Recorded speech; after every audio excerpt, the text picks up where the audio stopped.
Cak, Abang Bomba. Zaman sekarang ni makin kerap kes sihir berlaku.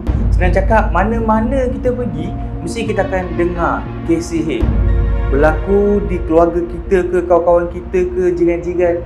Memang benda ni ibarat macam dah biasa lah, senang cakap. And hari ni aku nak sharekan pengalaman sahabat kita yang terkena sihir.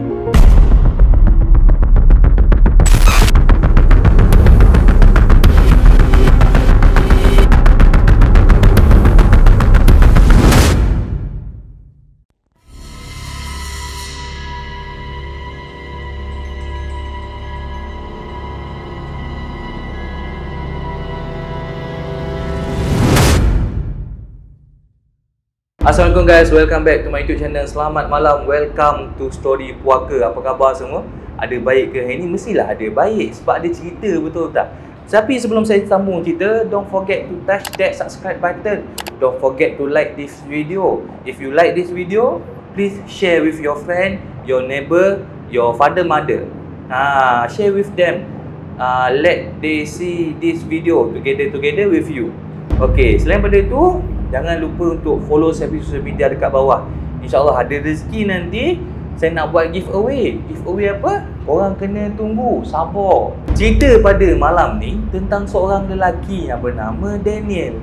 Daniel ni merupakan seorang penjual nasi lemak. Sebelum ni dia bekerja dekat kilang geng, tapi disebabkan oleh PKP, kilang buang dia daripada kerja. Sedih mat.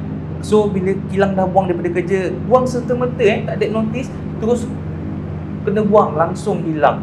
So dengan keadaan susah hati, bini dia pun cadang lah, bang kita jualan nasi lemak, InsyaAllah ada rezeki, boleh juga tampung duit kereta, duit rumah bang.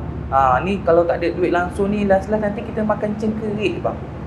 So abang dia pun, Daniel ni rasa macam sebagai seorang ketua keluarga kena buat sesuatu. Dia pun cakap kat isteri dia, okeylah yang awak masak nasi lemak, saya pergi jual pagi-pagi. Nanti insyaAllah ada rezeki, adalah. Kalau tak ada, tak apa, kita ikhtiar cara lain. Tu, dia buat bisnes, nasi lemak yang dia jual tu meletup geng. Hari-hari memang habis. Pergi first day meniaga, licin.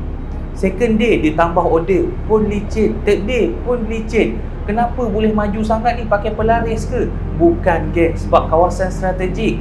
Daniel ni, dia pacak kedai dekat kawasan sekolah. So mak ayah ni nak hantar anak pergi sekolah, sambil-sambil tu dia pergi beli nasi lemak. Memang laris, memang habis geng. Lagi satu, Daniel jual nasi lemak murah. Kalau orang lain jual nasi lemak RM3, Daniel jual RM2. Memang murah sebab dia fikir cukuplah aku dapat bayar rumah, dapat bayar kereta, dapat belanja sikit-sikit. So sebab itulah memang laku sangat-sangat nasi lemak dia. Tetapi rakan-rakan sekalian, kebahagiaan si Daniel ni tak kekal lama. Sebab apa? Sebab ada sesuatu benda yang berlaku. Sebab orang dengki dengan perniagaan dia yang tiba-tiba naik geng. Daniel ni mengalami satu sakit misteri yang tak dapat dirawat di hospital. Bila pergi hospital, doktor cek, tu cakap tak ada apa-apa awak ni, awak prank saya ke? Tak prank doktor, memang saya sakit. Doktor tak dapat detect sakit apa. Rupanya Daniel kena sihir. Tapi sebelum saya sambung cerita saya, kita kena lampu merah, betul tak? Kau tunggu sekejap, aku tukar lampu merah. Ni lain macam punya lampu merah ni. Itulah, minggu lepas aku main gelap, minggu ni aku main terang lagi, macam matahari sebelah telinga aku je. So Daniel ni, dia cerita dekat aku lah, dia start rasa badan dia lain ni apabila pada satu hari dia tengah tidur geng. Time tu pukul 4 pagi dia akan bangun. Yelah, biasanya Daniel pukul 4 pagi dia akan bangun, dia akan kemas-kemas barang, sediakan apa yang nak menjual. Dia terus pukul 6 tu, dia terus gerak ke tempat gerai jualan dia. Isteri dia pun akan bangun pukul 4 pagi. Tapi yang pergi menjual, Daniel seorang lah. So, pada hari tersebut, ada sesuatu berlaku yang menyebabkan Daniel ni rasa lain. Pukul 4 pagi, dia bangun macam biasa. Dia buka lampu bilik, ketam. Bila buka lampu bilik, isteri pun bangun, duduk atas katil, betul-betulkan sanggul rambut kejap. Biasalah perempuan, kalau tidur, dia buka rambut. Bangun-bangun, rambut tak jadi rambut, dia jadi bulu singa. So dia kena betulkan sikit, dia colek-colek tek mata sikit, bersihkan. So Daniel ni nak pergilah mandi, dia buka baju. Bila dia buka baju je, isteri dia macam terbeliak biji mata. Dia pun panggil lah, abang sini kejap. Dia cakap, kenapa yang? Kenapa ni? Tak bang, kenapa badan abang lebam-lebam ni? Abang kena pukul ke semalam bang? Lebam-lebam? Mana lebam-lebam? Di beliknya badan Daniel tu, dekat betul-betul bahagian belakang badan Daniel, lebam-lebam. Lebam macam baru lepas kena pukul, geng. Tapi yang peliknya, bila ditekan lebam-lebam tu, tak rasa. Ibarat lebam tu make up. Tekan tak rasa, tapi nampak dengan mata kasar lebam warna biru-biru gelap purple macam tu. Isteri dia ni dah cuak. Isteri dia fikir, suami aku ni kenapa ni bergaduh ke semalam main WWE ke lepas lebam ni. Tapi sebabkan Daniel rasa diri dia tak sakit, dia cakap ke isteri dia, tak apa yang, tak apa, you don't worry, I'm okay, I'm sihat walafiat, so you don't worry, kita lalui hari kita macam biasa. Pukul 6 pagi, Daniel dah start buka gerai dekat tepi sekolah tu. So dia buka gerai macam biasalah, seorang-seorang isteri dekat rumah menanti dengan penuh harapan, mana tahu dapat duit lebih sikit hari ni, bolehlah bodek-bodek dapat beg 1-2. So Daniel dia set up, dia duduk, dia tunggulah customer sampai. Tapi pagi tu macam pelik sikit.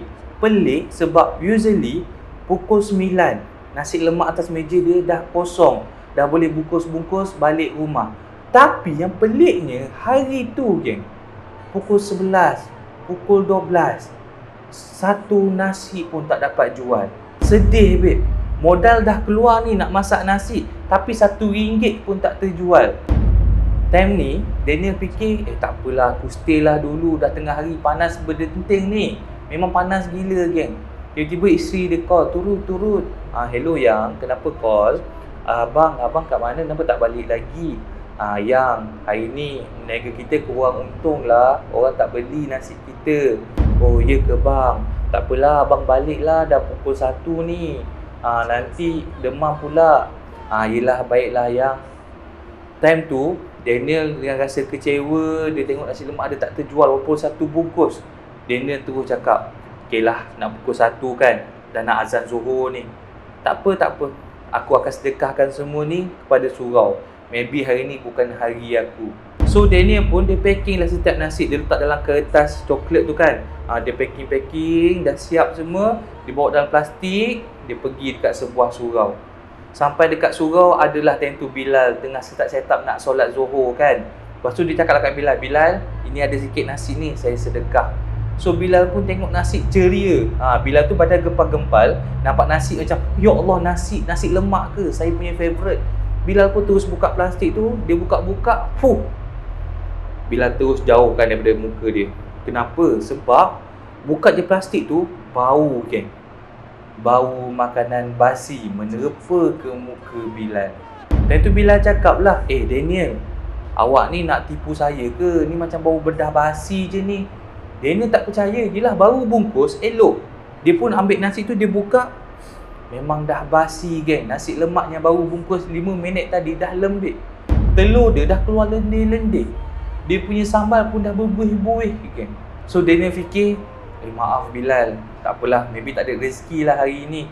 Dia ambil balik plastik tu, dia keluar masjid, dia buang semua, geng. Memang hari tu Daniel balik rumah dalam keadaan sedih.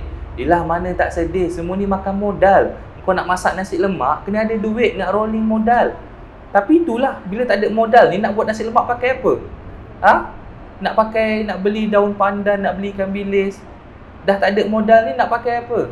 Daun pandan tu nak diganti dengan rumput mak senah tu. Tak boleh, tak jadi nasi lemak nanti, geng. Jadi dengan keadaan sedih ni, Daniel cakap, tak apalah, esok kita menjual lagi. Tapi kita tengok dulu, kalau tak ada orang juga, kita turunkan harga. At least biar lepas modal pun dah cukup. Hari ni kita keluarkan saving kita dulu, ya. Dia sedapkan hati dia, dia cakap dekat bini dia.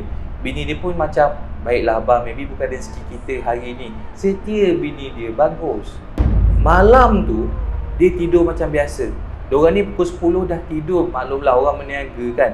Pukul 10 dah tidur, pukul 2 pagi tu, Daniel terbangun, tersedar. Dia terbangun dalam keadaan sakit, dia pegang badan dia, dia gosok-gosok badan dia. Isteri dia ni first time tengok Daniel macam tu. Terkejut, bangun. Dia tanyalah suami dia, Bang okey tak? Abang kenapa ni bang? Tak tahulah, ni badan abang ni sakit-sakit, macam kena cucuk dek duri. Daniel ni punyalah tak tahan. Dia berdiri, dia pergi pusing bilik. Tak tahan juga, dia pusing ruang tamu. Dia pergi dapur, dia pergi tandas. Memang satu rumah dia tawaf, geng. Kalau pergi umrah 7 kali je tawaf Kaabah, betul tak? Daniel malam tu 7 kali tawaf rumah. Dia punya sakit tak tahan tu. Isteri dia pun macam tak tahu nak buat apa sebab first time suami dia macam ni. 2 jam lepas tu, lebih kurang dah nak pukul 4 lah, barulah rasa sakit tu berkurang. Barulah dia dapat baring, dapat rehat, dapat lelapkan mata, geng. Tapi macam aku cakap tadi, pukul 4 dah kena bangun, dah kena get ready nak berniaga. So pukul 4 tu dia bangun dalam keadaan mengantuk, badan penat gila, sangat-sangat sakit badannya. Dia bangun, dia nak mandi macam biasa. Dan lagi sekali, isteri dia terkejut tengok badan suami dia. Dia cakap, bang, tengok badan awak. Daniel tengok badan dia. Kulit Daniel ni ada bintik-bintik hitam. Seakan macam baru lepas dicucuk oleh jarum-jarum kecil. Satu badan ada bintik-bintik hitam, geng. Dekat muka tak ada, dekat badan je ada. Tapi bila bintik-bintik tu ditekan, tak rasa sakit. So Daniel fikir macam, tak ada apa-apa kot, tak apalah yang, tak apa, kita buat kerja kita, tak apa, saya okey. Dalam keadaan mengantuk, barai. Time tu isteri dia pun barai. Yelah, suami tak boleh tidur, takkanlah isteri nak terkangkang tidur. Isteri dia pun teman suami dia tak boleh tidur kan. So dua-dua barai, dua-dua persiapkan dirilah nak berniaga hari tu. So detum dekat dapur, dah settle semua. Daniel ni pun bawalah kereta dia pergi ke tempat berniaga macam biasa. Dan hari tu berniaga tetap tak ada orang. Seorang pun tak singgah. Seorang pun tak tanya, cik jual apa? Tak ada, geng. Ibarat macam Daniel tak wujud pun dekat tempat tu. Daniel ni punyalah emosi. Dia pergi ambil gambar kedai dia, dia update dekat status Facebook community. Selalunya kita akan join Facebook community kawasan tu kan. Daniel upload dekat situ, dia cakap, saya berniaga dah 2 hari dah tak ada orang ni. Datanglah, jemputlah, nanti saya bagi harga murah-murah untuk modal je. Lepas modal nak rolling, saya alhamdulillah syukur sangat. Ni dah 2 hari tak ada orang nak datang beli, tolonglah saya. Memang dia merayu gila dekat post tu. Tapi tak ada orang reply pun. Memang sunyi, geng. So dia pun fikir, tak apalah, aku bungkus lah. Dia bungkus makanan tu. Time tu dia fikir dia nak sedekahkan ke masjid lah. Tapi waktu dibungkus tu, dia buka je sambal, dah berbuih, geng. Kalau semalam sempat bungkus, hari ni tak sempat bungkus. Baru buka dapur dah berbuih. Buka telur, dah berlendir. Timun dah cair, geng. Dah keluar air hijau. Nasi pun dah macam dah lembik-lembik dah tak jadi nasi dah. Jadi tapak kaki, geng. Dah berlembik-lembik macam gitu. So dia pun bawa barang tu masuk dalam kereta, balik rumah semula. Sampai kat rumah dia dah sedih, dia baring. Isteri dia pun macam muka tak tahu nak cakap apalah, memang sedih lah. Isteri dia macam cuba tenangkan suami, bang sabar bang, ni dugaan buat kita. So suami dia macam bad mood, senyap, baring atas katil, ambil phone, dia scroll posting yang dia post kat Facebook community tadi. Dan bila dia baca, ada yang komen cakap, abang berniaga ke hari ni? Saya ni selalu beli kedai abang. Dah 2 hari tak nampak abang niaga, ingatkan abang cuti? Ada juga yang komen, bro, tadi saya nak pergi beli nasi bro, tapi tak ada pun kedai ni tutup awal ke? Banyak yang komen cakap, tak nampak kedai tu, ibarat kedai tu tutup. Kat tapak tu tak ada orang. Sedangkan Daniel ni tapak niaga dia betul-betul tepi kawasan sekolah. Orang lalu memang boleh nampak, memang besar Daniel tu. Jadinya, time tu Daniel dah rasa macam, something wrong somewhere, something is not good. Dia pun cakap isteri dia, yang saya rasa kita kena pergi berubat ni. Tak apalah yang, saya kenal seorang ustaz ni, kawan saya. Malam ni saya cuba call, free tak? Kalau tak free, tak apalah, cuba hari lain. Tapi saya cuba call dulu. So Daniel pun terus ambil phone, dia call kawan dia. Assalamualaikum Ustaz. Waalaikumsalam Daniel. Kenapa call saya ni, ada apa-apa masalah ke? Ustaz, saya ni ada masalah Ustaz. Boleh tak saya nak jumpa Ustaz? Ustaz tu pun cakap, boleh Daniel, malam ni datanglah ke rumah. Tahu rumah saya kat mana kan? Daniel pun cakap, baik Ustaz, sekarang saya datang. Menjelang maghrib tu, tiba-tiba badan Daniel rasa panas. Rasa macam tak sedap, rasa macam gelisah. Dia pun cakap kat isteri dia, yang cakap kat Ustaz tu, tak jadi datang lah yang. Saya tak sedap badan lah, rasa macam nak demam-demam je ni. Lepas tu isteri dia pun dengar menurut perintah, dia cakap, okeylah bang, saya call Ustaz. Isteri dia call Ustaz, turut-turut. Saya call Ustaz, kami tak jadi datang, abang tak sihat. Ustaz pun cakap, tak apalah, kalau awak tak jadi datang, tak apa, saya datang kat awak. Kemarin Ustaz tu bersungguh nak tolong si Daniel ni. Sebab apa? Sebab dulu time Ustaz ni susah, Daniel pernah tolong. Jadi dia terhutang budi. So masa Ustaz tu on the way, Daniel ni rasa macam tak tentu arah, rasa macam bukan diri dia. Badan dia terketar-ketar dekat ruang tamu tu. Dan bila ustaz tu sampai, ustaz tu bagi je salam. Assalamualaikum. Daniel time tu dia cakap dia tak sedar apa-apa dah. Dia nampak ustaz tu langkah masuk ke dalam rumah, dia rasa panas je. Ustaz tu bawa lah 2-3 orang. Tiba-tiba lepas je ustaz tu melangkah ke arah Daniel, Daniel tak sedar apa-apa.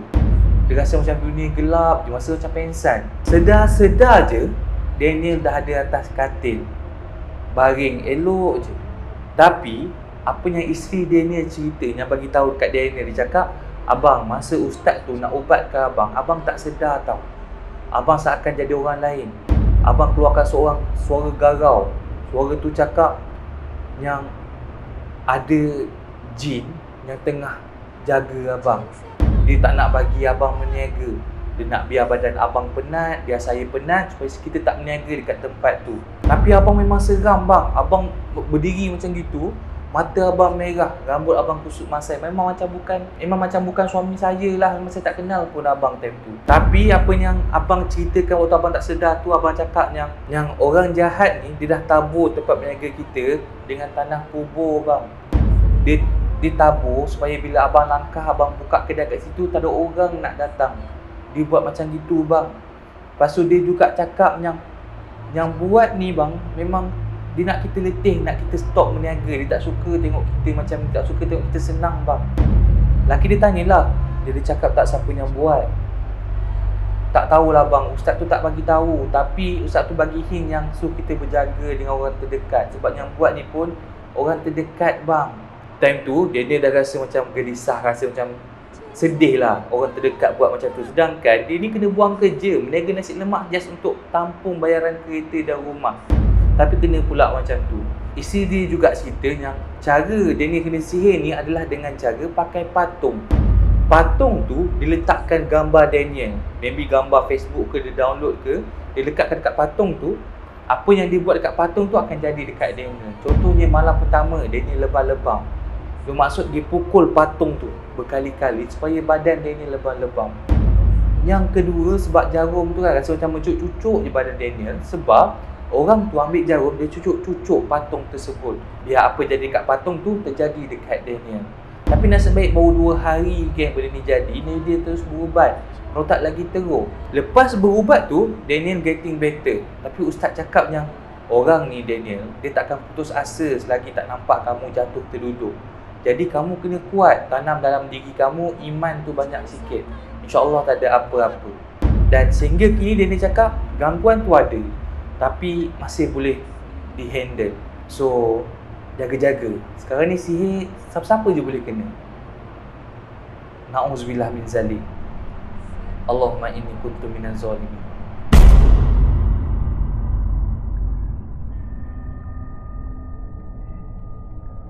Thank you guys pada mana yang tengok video ni sampai habis. Thank you pada mana yang stay. Thank you pada mana yang bagi super chat. Thank you pada mana yang like, yang share, yang on notification button, yang follow saya di social media. Terima kasih banyak-banyak. Semoga murah rezeki, panjang umur.